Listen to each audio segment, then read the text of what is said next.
கும்பராசி காலபுருஷனுக்கு 11வது வீடு. கும்பராசிக்கு 2025ஆம் ஆண்டுல ஜென்ம சனி விலகிறதே ஒரு பெரிய யோகம் அப்படின்னு சொல்லலாம். 7 சனியில இன்னும் 2 வருஷம் இருக்கு. பாத சனியா அவர் மாற போறாரு. இந்த மார்ச் மாதம் வரைக்கும் சனி ஜென்மத்தில் இருந்து ஒரு சில உடல் ரீதியாக பிரச்சனைகள்லாம் கொடுப்பாரு. ஆனால் மார்ச் மாதத்துக்கு மேலே சனி மீனத்துக்கு போயிடுவார்.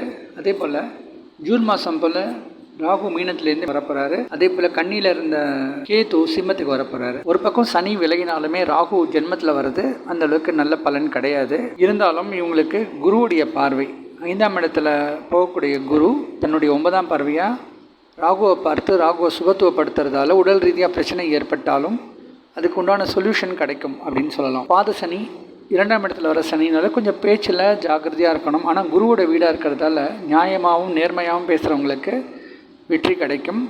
பொய் பேசணும்னு நினைக்கிறவங்க, மற்றவங்களை ஏமாற்றணும்னு நினைக்கிறவங்களுக்கெல்லாம் பிரச்சனைகள் அதிகமாக இருக்கும். குடும்பத்தில் நிறைய பிரச்சனைகளும் வாக்குவாதமும் வீண் வம்பு சண்டைகள்லாம் ஏற்படும். கணவன் மனைவிக்குள்ள திருப்பியும் பிரச்சனைகள் தலை தூக்கும். ஈகோ ப்ராப்ளம்ஸ்லாம் கொஞ்சம் அதிகமாக இருக்கும். இருந்தாலும் குருவுடைய பார்வை சுயஜாதகத்தில் குருவுடைய வலிமைக்கேற்ப இவங்களுக்கு நன்மை ஏற்பட சான்ஸ் இருக்குது. இவங்களுக்கு வரக்கூடிய குரு பயிற்சியும் ரொம்ப சிறப்பாக இருக்குது. ரிஷபத்துலேருந்து குரு 5ஆம் இடத்துக்கு போகிறாரு. 5ஆம் இடத்துல இருக்கக்கூடிய குரு இந்த ராசிக்கு 9, 11 மற்றும் 1ஆம் இடத்தை பார்க்க போகிறாரு. 9ஆம் இடத்த குரு பார்த்தாலே நல்ல லாபம், தந்தையார் வழி சொத்துக்கள் கிடைக்கக்கூடிய யோகம்லாம் இருக்குது. ஒரு சில பேருக்கு சாஸ்திர சம்பிரதாயத்து மேலே நம்பிக்கை ஏற்படும். ஸ்பிரிச்சுவல் ஒர்க்லாம் பண்ணுவாங்க. குருவின் நேர்பார்வையால் லாபம் ரொம்ப சிறப்பாக இருக்கும். பிஸ்னஸ் பண்ணுறவங்க, வேலையில் இருக்கிறவங்க இவங்களுக்கெல்லாம் நல்ல சிறப்பான யோகம் இருக்கும். அவங்களுக்கு பொருளாதார மேம்பாடு அமையும். குருவின் பார்வை ராசி மேலே விழுறதால நல்ல தன்னம்பிக்கை, தைரியம், ஆரோக்கியமெல்லாம் ஏற்படக்கூடிய ஒரு சூழல் இருக்கும். ஒரு பக்கம் குருவுடைய அமைப்பு நல்ல யோககரமாக இருக்குது. இருந்தாலும் ராகுவோடைய அமைப்பு அந்தளவுக்கு யோகம் கிடையாது. கேதுவோடைய அமைப்பும் அந்தளவுக்கு யோகம் கிடையாது. அடிக்கடி நண்பர்களுக்குள்ள சில வாக்குவாதம், பிரச்சனைகள், யாரை பார்த்தாலும் சந்தேக கண்ணோட பார்க்கறது, எல்லாருக்கிட்டையும் பிரச்சனையை ஏற்படுத்தக்கூடிய சூழல் இருக்கும். அதே போல் பேசும்போது பொய் பேசுறது, கெட்ட வார்த்தை பேசுறது, தவறி மற்றவங்களை திட்டுறது, இப்படி சூழ்நிலை கொஞ்சம் அதிகமாக இருக்கும். அதனால் சில வம்பு வழக்குகள்லாம் மாட்டிப்பாங்க. இதில் சில பிரச்சனைகளும் இருக்கும். இருந்தாலும் கும்பராசிக்கு பிள்ளைகள் ஓரளவுக்கு நல்லா படிப்பாங்க. குழந்தை பாக்கியம் இல்லாதவர்களுக்கு நல்ல குழந்தை பாக்கியமும், திருமணம் ஆகாதவர்களுக்கு சில தடைகள் ஏற்பட்டு நல்ல திருமண அமைப்பு ஏற்படக்கூடிய சூழல் இருக்கும். ஒரு சிலருக்கு காதல் திருமணம் கைகூடக்கூடிய யோகம்லாம் இருக்குது. பிஸ்னஸ் ஓரளவுக்கு நல்லாயிருக்கும். சொந்த தொழிலையும் கூட்டு தொழில் ஒரு சில பிரச்சனைகள் கொடுக்க வாய்ப்பு இருக்குது. அதனால் யாரை நம்பி கையெழுத்து போடுறதோ, கண்மூடித்தனமாக ஒரு ப்ராஜெக்டில் இறங்குறதுலாம் கொஞ்சம் கவனமாக இருக்கிறது நல்லது. மூத்த சகோதர சகோதரிகளால் ஆதாயம் ஏற்படும்.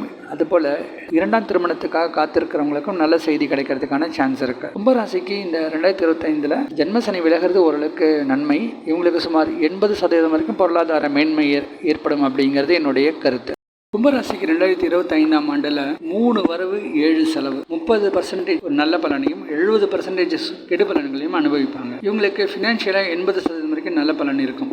இப்போ எல்லாருக்கும் ஒரு சந்தேகம் வரும், ஏன் கும்பராசியை பொறுத்த வரைக்கும் அவங்களுக்கு ஜென்மசனி விலகி பாதசனியாக மாறிட்டார், ஆனாலும் 3 வரவு 7 செலவு, ஆனால் 80%ங்கிறது எப்படிங்கிற ஒரு கன்ஃபியூஷன் இருக்கும். பட் குருவோடைய அமைப்பினால், அது மட்டும் இல்லாமல் சனியோட அமைப்பினால், ஏன்னா சனி 2ஆம் இடத்துல போய் குருவோட வீட்டில் இருக்காரு. கும்பராசிக்கு குரு, கும்பராசிக்கு ராசியாதிபதி சனி ராசியை விட்டு 2ஆம் இடத்துல போய் தனஸ்தானத்தில் இருக்கிறதுனால தன்னுடைய ராசிக்காரர்களுக்கு தன பிராப்தியை கொடுத்துருவார். அதே போல் அவர் குருவோட வீட்டில் இருக்கிறதுனால சுபத்துவம் அடைஞ்ச சனியாகவே மாறிடுவார். கும்பராசிக்கு கெடுபலன் கொடுக்க மாட்டார்.